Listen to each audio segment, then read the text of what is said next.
Welcome to the German Council on Foreign Relations, DGAP, and welcome to this week's morning briefing. My name is Stöckmann, and I'm head of the Kaiser Forum here at DGAP. Today, European leaders are gathering in Brussels for the European Council, a summit originally devoted to competitiveness, the single market, and the next multi-annual financial framework, the MFF, in light of rising global pressure, especially from China. The summit will still address these issues, including the One Europe, One Market agenda, which is supposed to further integrate the single market, but also issues such as the reduction of red tape, affordable energy prices, and reduced dependencies. But once again, international developments are forcing European leaders to work extra shifts. On Ukraine, they will have to convince Prime Ministers of Hungary, Viktor Orban, and Slovakia, Robert Fico, to lift their veto on the 90 billion loan and adopt the 20th sanctions package against Russia. Orban has made his approval dependent on the reopening of the Druzhba pipeline that carries Russian crude oil and that Ukraine says was damaged by Russian airstrikes. Meanwhile, as the fighting in the Middle East continues and oil prices are hitting $120 a barrel, European leaders will also have to find common political, economic, and humanitarian answers. While some leaders, including Spain's Pedro Sanchez and France's Emmanuel Macron, have criticized the US campaign as outside international law, others have been a bit more lenient with their transatlantic allies, most notably the German Chancellor Friedrich Merz. The measures discussed in European capitals range from sending military resources to protect Cyprus, the Red Sea, and the Strait of Hormuz, as well as relief work in Lebanon. G7 finance ministers also agreed to a record release of oil reserves. But there are concerns about gas storage levels in the midterm and other concerns. Of course, all of these developments are putting additional pressure on Europe's economy, and so we are delighted to have gathered three experts to discuss one market, big challenges, and many opinions at the EU summit with these speakers. First up will be Silke Wettach, who is a Brussels-based freelance journalist who writes inter alia for Das Parlament and Europe Table, and previously was EU correspondent for WirtschaftsWoche for more than 20 years, so a real Brussels specialist. Welcome once again to the morning briefing, Silke. Next up will be Shahin, who is Senior Associate Fellow at the Europe Center here at the German Council on Foreign Relations, DGAP, and also an advisor at the Observatory Group. He was previously economic advisor to President Macron, and from 2012 to 2014 also economic advisor to then European Council President Herman van Rompuy. Great to have you on the morning briefing, Shahin. Hello everyone. Last but not least, Freya Lemcke is since 2019 the managing director of the Brussels office of the German Chamber of Commerce and Industry, the DIHK, or just DIHK in German, and also held previous positions elsewhere at DIHK and Euro Chambers. Great to have you, Freya Lemcke. Good morning from Brussels. Now, thank you. But now, before we begin, just the usual reminder that this event is being recorded and will be uploaded subsequently. We'll kick off our conversation here on the panel with about 5 minutes of intro remarks each, and then open up for Q&A after about 30 minutes. If you'd like to ask a question or make a comment, please raise your hand and then briefly introduce yourself and keep your question or comment relatively short so we can pick up as many as possible. Finally, a word of thanks to all my colleagues here at DGAP supporting this morning briefing series, including in the communications and events teams, and also a special shout out to the head of our Europe Center, Lynn Zelle. The center will be relaunching shortly, actually, and Lynn would have been here, but has to travel today, so she sends her regards. Now, without much further ado, let's look at the summit coming up today and tomorrow. Silke Wettach, you've seen a number of these European councils. This one does seem a bit special, given not just the agenda itself, but also the context, the recent geopolitical context that's putting additional pressure on things and on the leaders gathering in Brussels.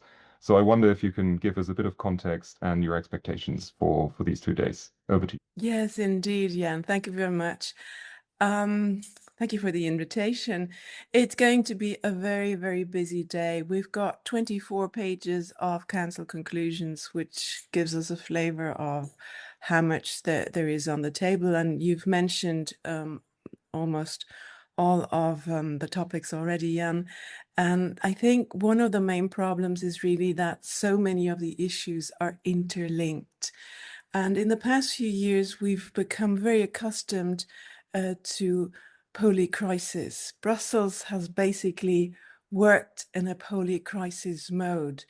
But even 4 weeks ago, no one could have anticipated that this summit was going to happen against the backdrop of 2 wars, not just one war in Europe, but 2 wars in the EU neighborhood. And it has really changed, well, everything, I would say, because all of a sudden, Europe is in the midst of geopolitical turmoil. And you've mentioned rising oil prices, and they are adding to a cost of living crisis in Europe in a quite dramatic way. And starting from that, leaders today will discuss energy prices, and in turn, that will sort of open up a debate on potentially reforming emission trade. And that brings us to the heart of the Green Deal. And coming up to the summit, we've seen pressure from both sides, from those countries that want to suspend emission trading and from countries that want to keep it up. And those countries say the crisis in the Middle East shows us that we have to become self-sufficient, and it shows us that we have to turn to green energy. So that brings us right to a very fundamental question: how we're going to go forward in terms of energy. Obviously, the geopolitical scenario is also opening up a debate on security. How is Europe going to be more, how is it becoming more of a real power? How is it going to defend itself? How is it going to ramp up its capabilities, its military capabilities? And we might look at those in more detail later on. And that, again, is linked with economics, because how is Europe going to afford ramping up its military capabilities? How will it actually be able to finance higher investment in armament? And that's only going to be possible if the economies are doing well. And for that to be possible, in turn, the single market needs to be improved. And that, as you said, Jan, was actually going to be the main topic of the summit. So it's really ironic that it's not ironic, it's actually tragic. I should correct myself there, that we see that current affairs keep pushing really important things, not off the agenda, but to a less important space. And it's an awful shame, because we've all heard of the figures the IMF, the International Monetary Fund, has calculated some way back, which is the cost of non-Europe is really high. It amounts to a tariff that is the equivalent of 44% when it comes to goods, and in terms of services, we're talking about a tariff of 110%. So there is something very tangible that the leaders could work on if there is actually, the idea of one Europe, one market. If it became true, there would be huge benefits. But in the past, we've seen it's very, very hard to reduce red tape, because a lot of what this is about is national red tape and national governments holding on to favorite regulation. So this is really hard work. And we will see how much is going to get done, because Council President Costa, he would like to keep it to a one-day format. I'm not sure this is going to end at midnight. But what he intended is that there is not sort of another gathering tomorrow. We'll see how it works out. Thanks so much, Silke, for this tour de force of the economic problems. And we'll pass on to Shahin for perhaps the solution of all those economic problems in just a second. But let me stay with you for a brief follow-up, Silke, if you allow. Because as you mentioned, there are a number of geopolitical challenges, 2 wars, in fact, putting pressure on Europeans. Now, in the past few days, the European leaders have struggled to come to a common response, really. Do you expect any progress at this meeting in Brussels now? Well, in the Council conclusions that we see a condemnation and sort of condemnations. We see sort of a common call for restraint, which is already something. We see actually quite a strong worded condemnation of violence in Gaza. I thought that's quite remarkable. And we see a statement on settlers aggressing Palestine. I think that wouldn't have happened to the same degree. I feel there is not much appetite to be dragged into the war. I mean, the Estonians have said they are willing to give US President Trump a helping hand on that. But in general, I see there is a will and a call to back international law. So I feel that's already something. Thanks, Silke. And we'll come back to these questions. But now over to you, Shahin. European competitiveness, single market, the future budget, a lot to discuss, and a lot of outside pressure. Where do you see most promise for any progress, and what are the main problems still left? Yeah. It's a very heavy European Council agenda. I also think the European Council president has made the mistake of allowing too many things on the agenda. For instance, I think the EU budget negotiation is absolutely not ready to be taken up to the leaders, and there hasn't been any new development that are worth bringing to the leaders now, for instance. So I think it could have been a more narrow agenda had the president also been a bit more focused on what needs to be decided now. I also think that geopolitics will be heavily discussed, and in particular the war in Iran and what is the right response of the Europeans. A few weeks ago, I think many in Europe thought the attitude of Prime Minister Sanchez was an outlier and was unnecessarily hostile to the US. I think now a lot of European leaders have probably moved towards his views, and so I think it will be interesting to see if there is any joint views or statements on that. What seems clear is that the Europeans who may have hesitated about this a couple of weeks ago are now more united around the view that this is not Europe's war, and it should not take part in it in any shape or form, including not in securing the Strait of Hormuz or the south of the Red Sea. So I think that's probably the first order of business.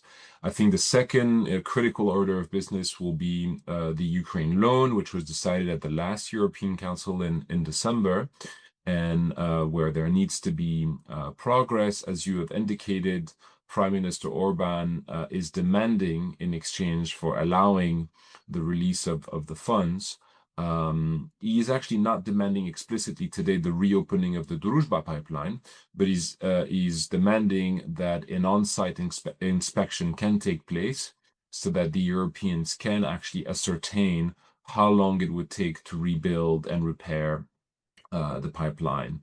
And my sense is that Orban probably was isolated in that position back in December. And given the stress on energy markets that we have experienced, I wouldn't be surprised if more European leaders are prepared to back the idea that at least we should have an on-site inspection of the Druzhba pipeline and be prepared, if necessary, to reopen it. So I think, watching precisely the wording and of the conclusions around what can be done around Druzhba is going to be important. But my sense, including in Germany, is that there is now a bit more willingness to explore what can or could be done to repair this pipeline, despite the opposition to lifting the sanctions for the time being. I think there's going to be some pressure on that end. I don't think there's going to be a major breakthrough on the single market agenda. I'm more looking forward to conclusions on the Industry Accelerator Act. And I think there are sort of three big questions for the Industry Accelerator Act or related to it. One is whether we want to increase tariffs on China, or whether, a bit like Canada, we are rather looking to reduce tariffs on China in exchange for a collaborative deal that may include large Chinese investments in Europe. So I think this is the second part of the Industry Accelerator Act, which is the framework for joint venture, in particular for Chinese joint venture in Europe. And so I think a word by the leaders on that will be interesting. Finally, this has been maybe what has captured the most attention, and maybe our next speaker will talk about that. There's still this tension around made in Europe provision and local content rules that would apply to public procurement, but also to European subsidy schemes. For the time being, the Industry Accelerator Act is open, and this is why it's called Made with Europe. It's open to all countries that have a free trade agreement with Europe. And so that's, more than 80 countries at this point. I think the question is whether, one shouldn't have a narrower definition of what made in Europe is. And so, something that would be the EU only, where countries outside or third countries could opt in, but could only opt in if they prove to the EU that there are reciprocal arrangements in their countries, and that European firms are equally eligible to their subsidy schemes or to their public procurement. So I think all this discussion around the IIA before the legislative process formally starts is going to be super important. And finally, even though I think it might actually take most of the time of the leaders, I think there is really a discussion to be had around energy prices and what to be done there. You may remember that in 2022, during the Ukrainian first energy crisis, there was a very broad set of responses put together by the EU. I don't think we're exactly at this point yet. And to some extent, sadly, the discussion has focused a bit narrowly on the European emission trading scheme, as if the emission trading scheme on its own was a mechanism for dealing with an energy price shock. It is not, but I think given the energy price shock, I think the lobbying against the emission trading scheme has increased very substantially. And I think here there's several options. Italy is demanding a pure and simple suspension of the ETS system. That seems a bit excessive to me and unlikely.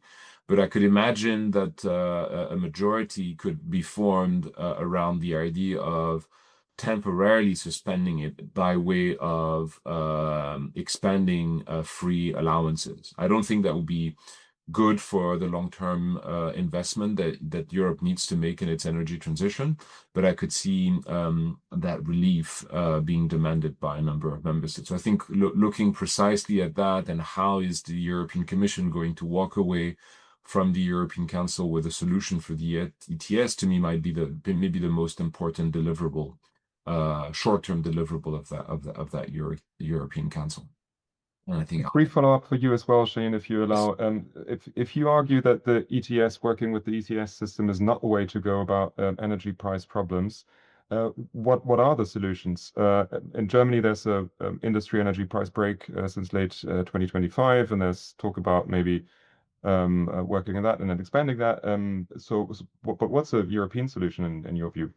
So you remember in 2022, we had agreed to a number of European solutions. One was what was called a temporary crisis framework, which basically was suspending momentarily state aid so as to allow member states to back their national energy companies.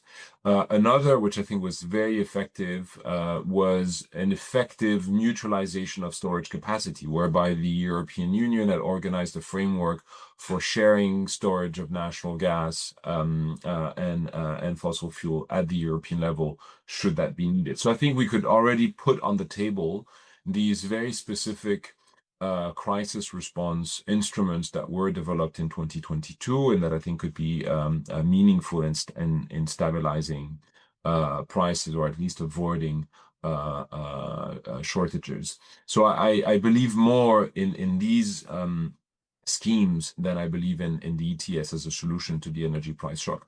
Finally, and maybe more importantly, we continue to operate in Europe with very disjointed subsidy scheme for EVs across Europe, as well as for renewable energies. If the EU was to create a clear blueprint for EV subsidies, so that we have all the same EV subsidies at the European level, and potentially put some European money towards it, I think that would go a long way.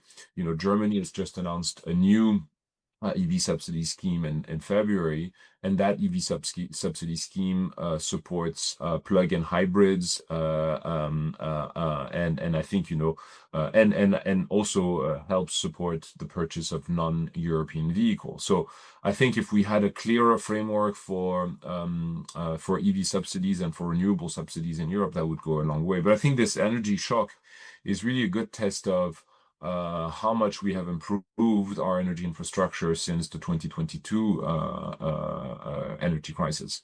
And my sense is that we are realizing that we haven't done nearly enough in 2022, and that Europe is still pretty vulnerable to external price shocks. Thanks a lot, Shahin. And you've already mentioned one thing, the Industry Accelerator Act, that Freya might want to pick up on, but there's lots of issues out there to comment, and perhaps also add an industry perspective, the industry that you represent in Brussels. So over to you, Freya Lemcke. Thank you very much. Well, we are of course fully aware that the main focus at the beginning of this council is the geopolitical situation. It's the two wars that Silke mentioned, and that's of course very much needed, and also kind of natural that we need a common response to this. So I guess a lot of time is going to focus on these discussions, to be on the same page there, also to bring all member states kind of behind the main positions that have been developed over the last couple of days. But then we, of course, also from an industry perspective, hope that there's some room for this industrial policy discussions, because that is also urgent. We are really now in a dire situation in terms of industry, especially in Germany, but also increasingly in the rest of Europe, where we really need now action from governments and the European Union. And the main focus here is really to bring everybody on the same page and to have real commitment on priorities, on what our model actually is, our growth model and our economic model. Because we have seen over the last couple of years and months increasingly that whenever there is a certain crisis, we start questioning the fundamental basics of our economic system. As I mean, Shahin mentioned that after now the start of the war in Iran, we were questioning the ETS, we were questioning merit order systems. So really our electricity market design on which everything is based. And it's good to have these discussions, let's say, that in extraordinary circumstances, we have to be open and put things on the table, but we were surprised how quickly this goes, that then in addition to these external shocks, we are actually discussing another systemic shock by giving up the basis of our, let's say, ETS and electricity market design. So this was kind of surprising, and we need a clear line there, because this is, of course, creating tremendous uncertainty. We need some pillars that remain in place, because, I mean, for companies, the main goal is always planning security, which in a situation of war and also volatile trade policies, etc., you cannot really generate 100%. That's pretty clear.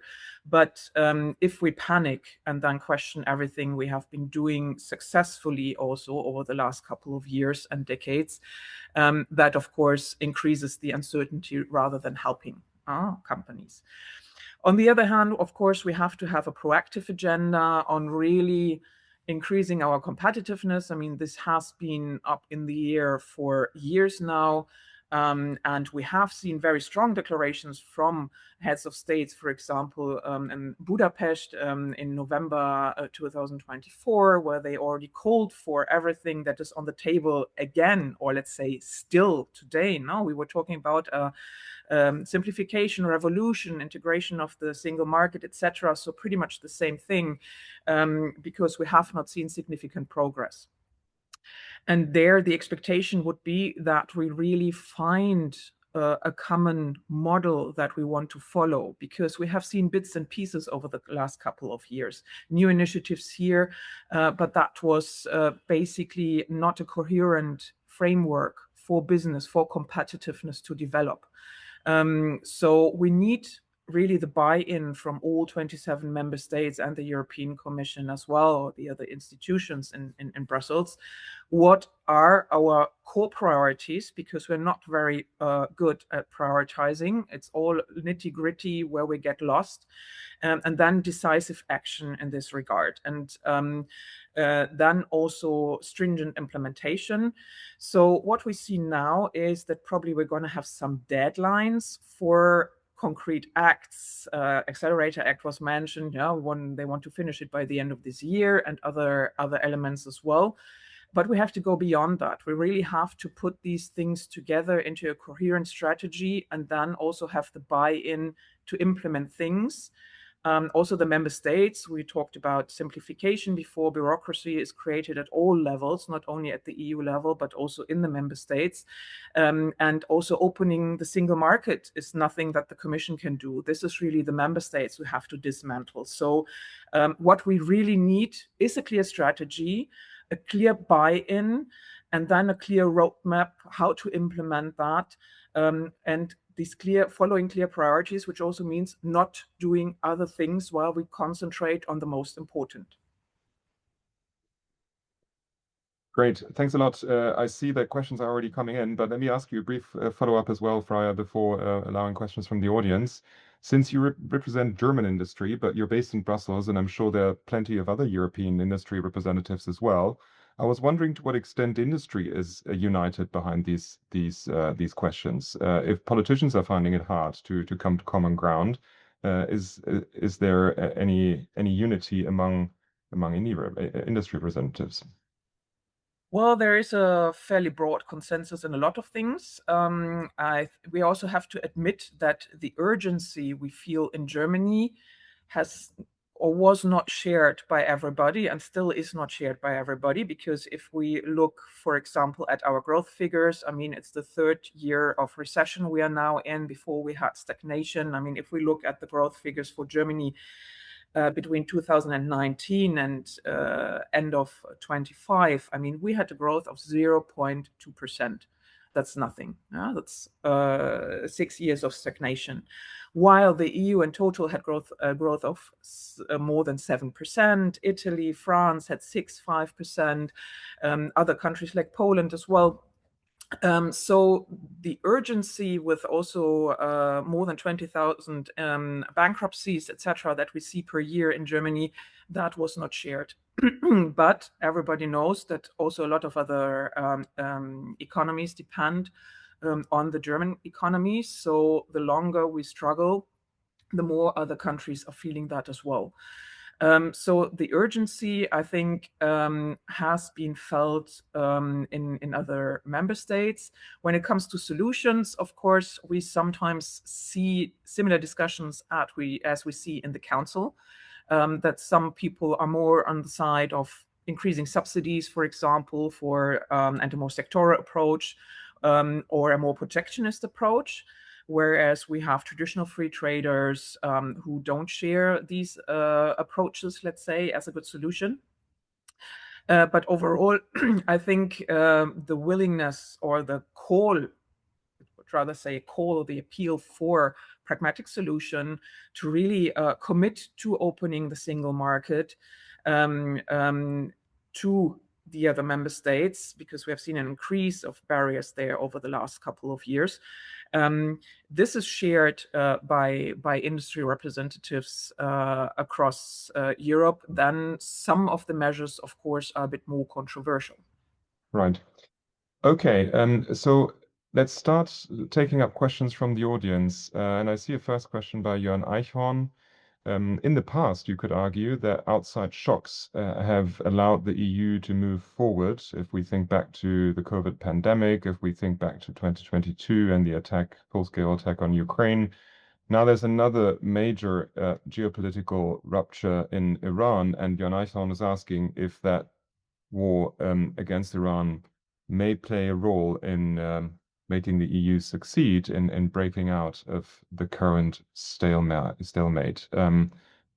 Looking here at Shahin and then Silke, would you like to take this question up first, Shahin? Yes, so I think it's going to be very interesting to see if the Europeans who have been, largely united around Ukraine, barring, some of the vetoes agitated by Orban and a few others, will remain equally united on the question of Iran. And if we, look at the reactions in the very first few days of this war, it was concerning to see the broad range of reactions, ranging from, as you've mentioned, Jan, a fairly supportive reaction by the German Chancellor to, an extremely hostile reaction by Prime Minister Sanchez, who went as far as not allowing the use of military bases located in Spain for the purpose of this war. It seems now that the positions have moved back towards a more united one, and I think that's a positive development. We'll see how solid that unity is. So I think, yeah, on the sort of geopolitical front, it will be a very big test for Europe, given all the discussions we're having around defense integration and more common security and defense policy being undertaken jointly, to see if, in the face of an external test like this one, Europe can remain united and put together a strong reaction.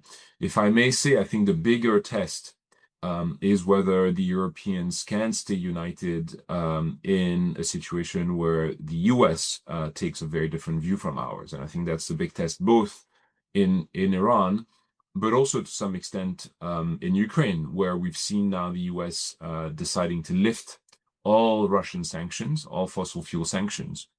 And I imagine there will be some European leaders demanding that we follow the US in its footsteps and also lift, if not all, at least some of the fossil fuel sanctions.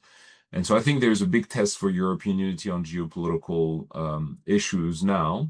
I want to be optimistic about it, and I think that will carry over to a number of economic files. If we cannot find unity on geopolitical issues, I think it will make it more difficult to find it on economic issues. I think that's a first order test for us. But I want to stay. I mean, I was quite worried 2 weeks ago, and I'm a bit more optimistic today. What do you think, Silke? I want to be optimistic because as indicated in the question, in the past, shocks have actually made Europe move forward. And when I'm thinking of defense procurement, I think this kind of shock, it could lead to shifts in attitudes in Europe, hopefully, very much hopefully so.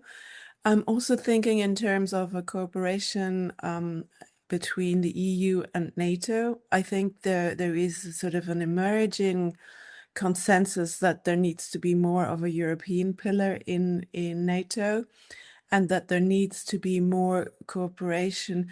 I was told by someone, defense expert from NATO, that in the past, to meet with someone from the EU Commission, it would have to happen in a restaurant somewhere in the European neighborhood. It couldn't be done officially, and then they would exchange envelopes with documents like spies. And I think to lift this to an official level and to have a lot more exchange, that's feasible.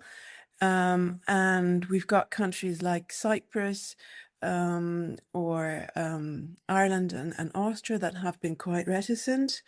And I think finding solutions around there could be really interesting. And I feel that there is momentum there. This is really the time to look for opportunities. And I feel, you know, what, if not now, when is it going to happen? Thanks, Silke. I've got two questions on German industry, which I think we'll hand over to Freya. One is by Johanna Ehrmann in the chat. She's asking about future of German industry and economy, the standpoints expected to bring to the EU, and especially about the stance on the ETS. And we had also received a question via the registration form by someone asking about the links and the connections between EU competitiveness agenda and German domestic reforms, and whether those two are in sync or whether there's work left to be done. So those two questions over to you, Freya. And I have one question, if I can add. Yes, please, go ahead.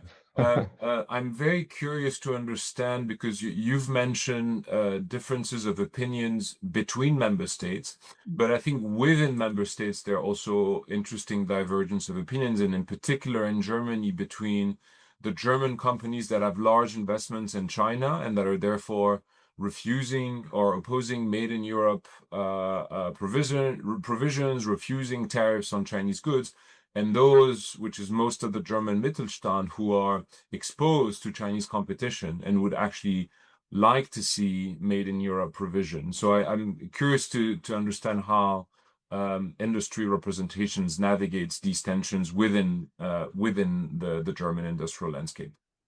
Great, thanks. Over to you, Freya.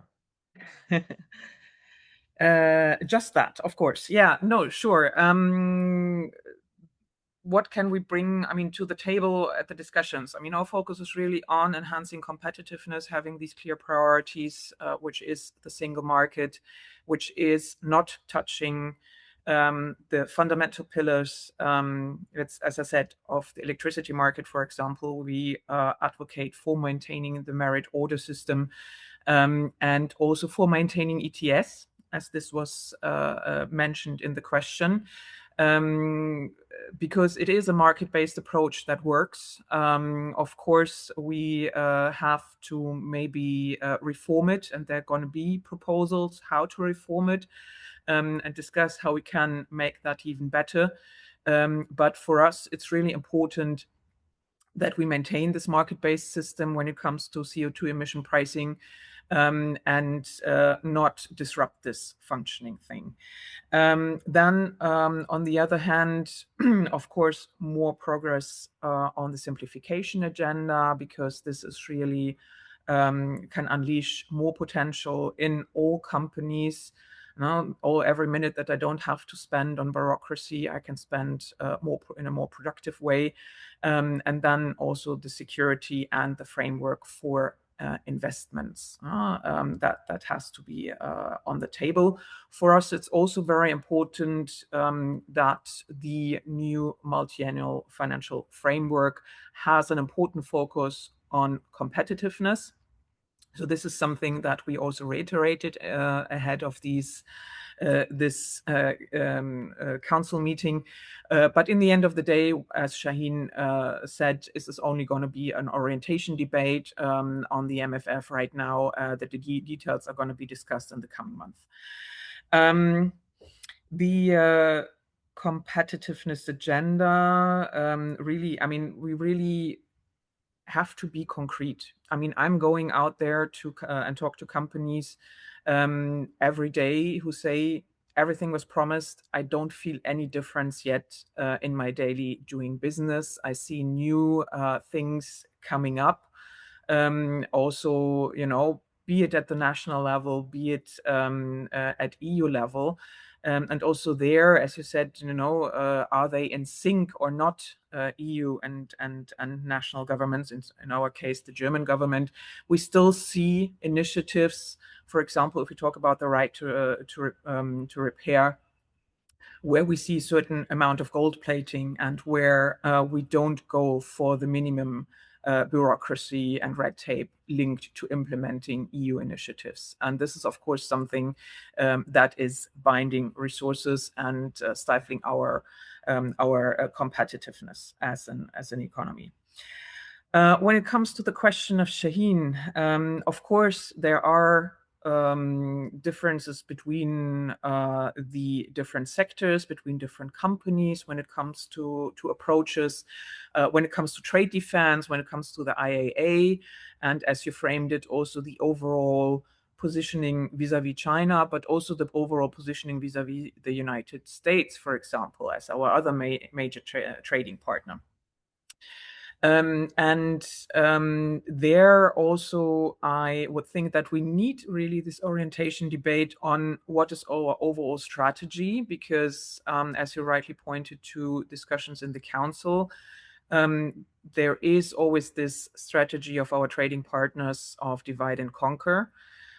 We as the German economy, we are in a very particular situation. We are really the most internationalized of all the EU economies. We are the most industrialized, so depending on industry still very much.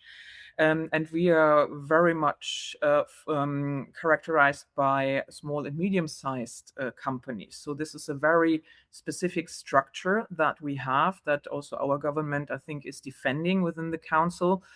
So this is why it's natural that we sometimes have different opinions here, or looking for allies, really focusing on this industrial and SME aspect, but also on the international aspect. And there it's very hard also for us always to find or meet really the fine line between remaining open, not being naive, because we also see, of course, every day companies see that, and we as German chambers as well, that trade flows are weaponized, are instrumentalized from trading partners increasingly. So we have to have an answer for that.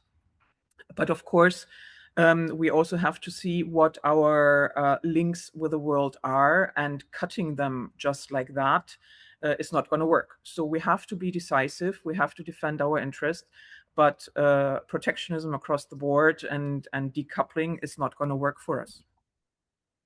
I've got a question on Ukraine support.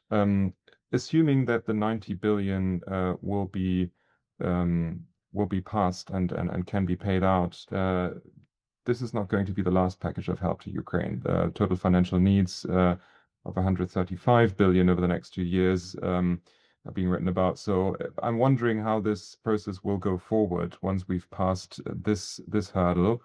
And there's also additional help needed from non-EU partners, I think. So if you could help us unpack how the future support of Ukraine, not just militarily, but also in terms of macro-financial helps, is going to be arranged in increasingly tight and tough geopolitical context. Shahin, do you want to go first, and then Silke maybe?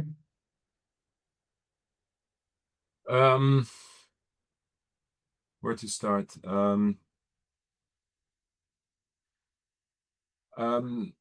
I think to me the key question on that is an internal German question. I've been surprised that on these key economic issues, the position of the German government was very divided. And I think so long as it remains the case, and I think it's still the case to some extent. I was last week at a seminar on these issues revolving around IIA, EU budget, energy prices. You still see quite a deep division inside this German coalition government. So that's why I was asking also this question to Freya, because I think the industry is divided, but also the German government is divided, and I don't see a breakthrough there until we have a more united German position on this matter. Silke, what do you think? Yeah, I mean, we've seen last year with this idea of unfreezing the frozen assets, which I mean, even before that, we knew that legally it was going to be impossible, but people tried to make it work, and I think it showed the degree of desperation.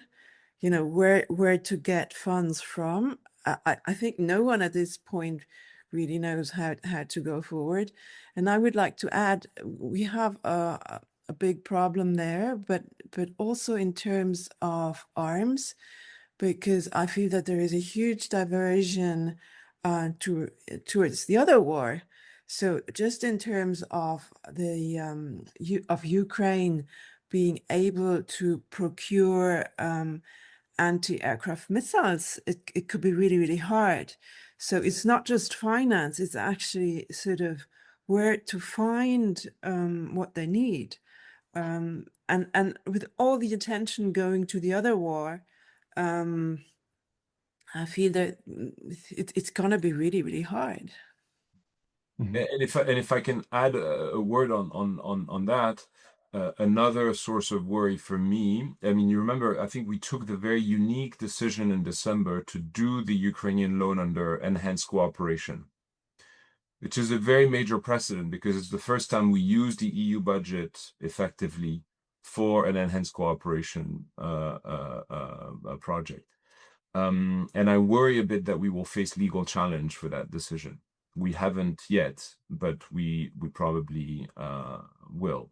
I would add one other element, which I think adds to the legal risk, is the fact that we present the Ukrainian loan as a loan, but in reality, we know that the likelihood of reimbursement is quite low. In fact, the IMF, when agreeing to the program for Ukraine, is specifically saying that this loan to Ukraine should not count towards Ukraine's debt. Meaning, we implicitly agree at the IMF that this loan is not going to be repaid.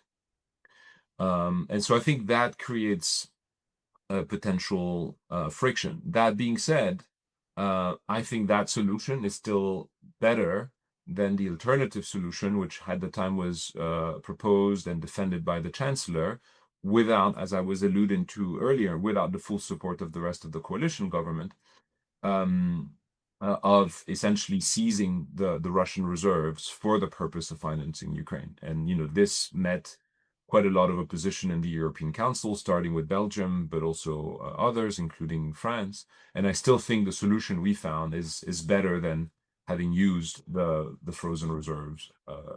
But I think that question of how do we mobilize more resources to Ukraine, as you rightly say, Jan, is a question that will stay with us for a while, because this 90 billion loan is not the last one.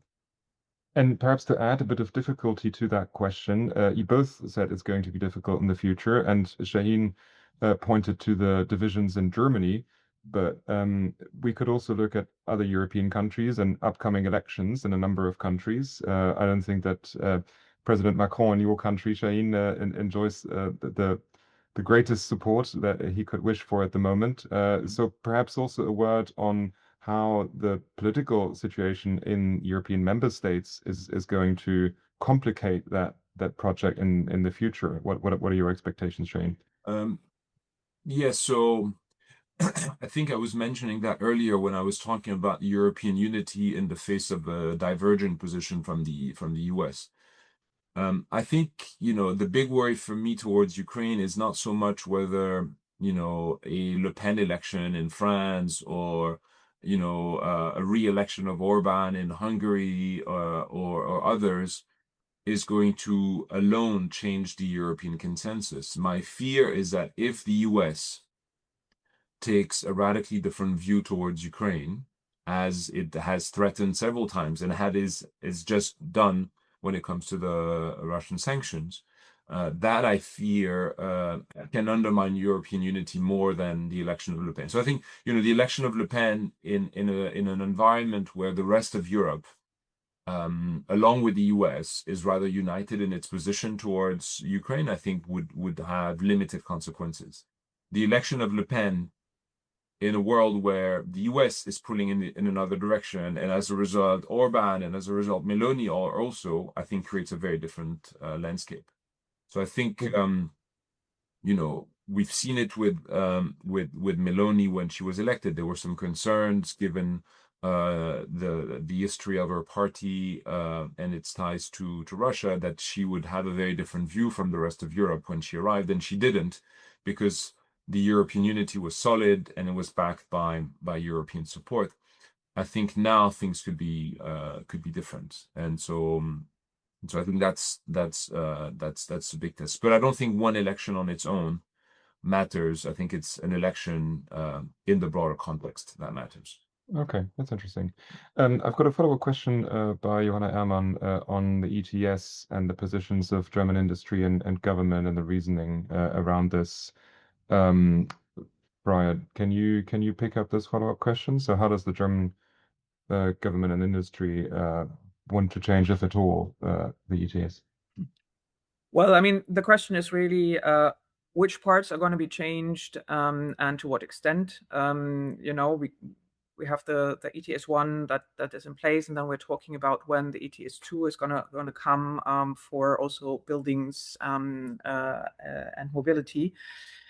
So the proposal, I think, was also to postpone really the application of the ETS2 at a later stage, or what our Chancellor proposed was to slow down, let's say, the phasing out of free certificates on the market, because this is how the ETS is working now, that you decrease the number of certificates available on the market, which increases the price. And he said basically to take some pressure from the companies through the increasing prices by taking more certificates off the market has to be diminished. So we have to slow down this process. That were the main things. Other governments really proposed to abolish the whole system, or to stop it completely right now. So I think this is not what we're going to see. The Commission, if I read the letter of Ms. von der Leyen, in a way, they're going to propose some changes on the functioning, but they're going to move ahead both with the ETE1 and the ETS2 as envisioned, but from the time frame. But the next days we're gonna show really what the majority of the member states can back, and then of course there are also strong divisions among the member states that we have seen, and we also see that this is going to influence the discussions on the other industry policy things that are on the table, and of course also the other energy policy things. We refer to the IAA, where we also have like a huge debate going on within Germany, within our membership, as we have discussed before. For us, as Shahin asked, membership is divided on whether this is the best leverage that we have. There we have more discussions than for the ETS, I have to say, because Buy European, Made in Europe is a big disruption of the open market system that we are advocating for. And if we look also at the proposal as it is right now for the IAA, it would be a very cumbersome and costly instrument where we really have to see whether the benefits outweigh the cost. We're very skeptical about this, although we know that some sectors are hoping for a relief and support. But we really have to question whether this is the right element. And this is the same logic that, we see with the ETS discussions. We have to look at the systemic long-term impact and not now panic and have short-term measures that really affect the structure, because changing to Made in Europe, to having joint venture obligations as the IAA proposes, this is a change in economic system that are fundamental, as would be abolishing ETS. So we have to do something, short-term measures, etc.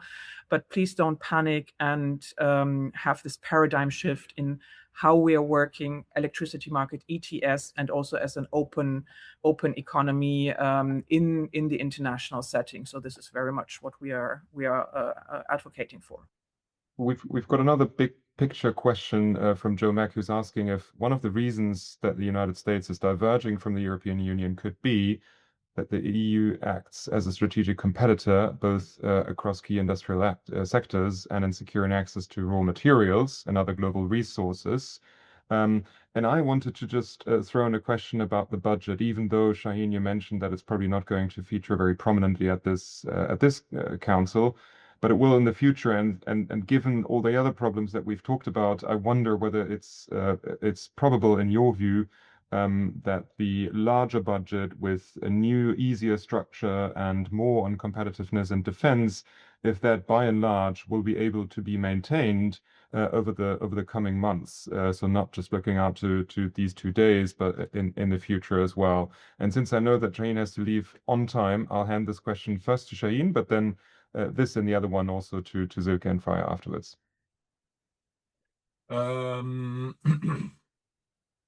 Yeah, I think, there are a number of very critical elements of the EU budget that will probably be on the agenda. I have taken part in one EU budget negotiations when I worked in the European Council, and my experience is that they're rarely settled until the very last moment. So that's why I don't expect a breakthrough or any significant progress now. To me, the really important issues that we need to decided on, which I think member states have been all rather quiet, is the size of the EU budget. Do we want a larger budget or not? Second is the resources. We've talked for many years about own resources, but have made very little progress in the way of creating new own resources. And that to me remains one of the key hurdles. And in fact, some of the resources we have created are proving to be a lot smaller than we thought. I'm thinking about the CBAM, for instance, which 2 years ago we would have hoped was going to raise more than 10 billion euros. And with every day that passes, we are sort of downplaying the importance of CBAM. And if we go in the direction of weakening the ETS system, we will end up with lower CBAM revenues as well. And the third essential question, in particular in Germany, is how much new borrowing, if any, do we want to allow in the EU budget? So will we have a successor to the NGEU program? Will there be a successor to the SAFE program? And will there be, and Jan, you indirectly asked about it earlier, will there be new loans to Ukraine? To me, these issues are pretty central. They've been avoided so far. And I think they have to be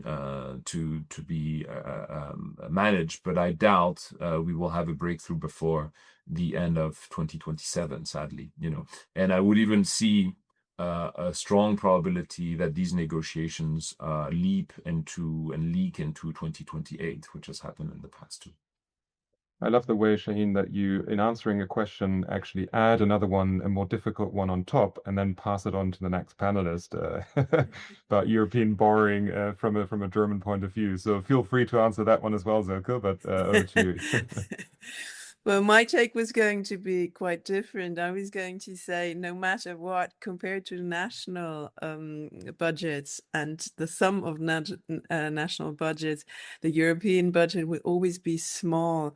So hoping for this to be a major sort of help in reshaping Europe, I think is exaggerated. That being said, I think it's very important to use European funds in the best way possible and in such a way that to enhance competitiveness. But I wouldn't really expect major changes on German attitudes to borrowing. I think it's extremely hard to make any predictions. We've seen that reality shapes politics in many ways, and what was thought unthinkable in Germany has happened. So I feel we really live in uncertain times, and things can change rather quickly if a necessity arises. And I mean, a lot of people have said that Chancellor Merz changed his stance before he was even elected because there was a lot of pressure from Trump. And he was told by Trump to ramp up defense spending. So we see that a major decision was just made based on pressure by the US. So who am I to predict what else could happen in future? And the question about US as the competitor to Europe. I think, I mean, that even applied during Joe Biden's times. I think people forget. They always thought of the US being Europe's best friend, but we saw that they imposed export constraints on ASML, on the Dutch maker of, sort of machines you need to make chips, semiconductors. So I think the US always have had a sense of economic competition between Europe and the US. But what has changed is the way of sort of actually the approach towards politics, because for Trump, it's purely transactional. And I think just in his mind, he's not a transatlanticist. I mean, there's just nothing that links him to that political kind of tradition. He's just not a politician in the conventional sense. He's a deal maker. So that I think is really the basis of how he acts. Thanks so much to you, Silke, and to all of you on the panel. It's 9:30, and you have made an hour of EU politics a lot more interesting and exciting even than it sometimes sounds very dry. So thanks for your insights this morning, and we'll see you back soon at the German Council on Foreign Relations. Bye-bye. Have a nice day.